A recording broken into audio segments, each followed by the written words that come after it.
किसान साथियों, मैं सतीश तनेजा गोदिका सिरसा हरियाणा इंडिया से बोल रहा हूँ। आपको मैं एक सब सॉइलर का रिजल्ट दिखाना चाहता हूँ। ये देखिए सब सॉइलर का रिजल्ट। ये जिस पे सब सॉइलर लगा हुआ है उसकी जड़ें नीचे को जा रही हैं सीधी, और इस पे जाला भी बहुत ज़बरदस्त है।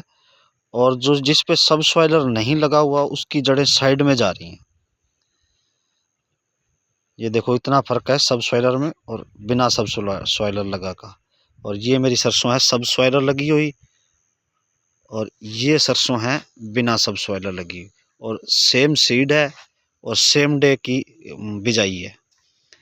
तो मैं धन्यवाद करना चाहूँगा डॉक्टर आसिफ शरीफ जी का और आशीष मेहता जी का, जिन्होंने मुझे इस ग्रुप में जोड़ा और मुझे खेती में इस तरह का प्रेरित किया।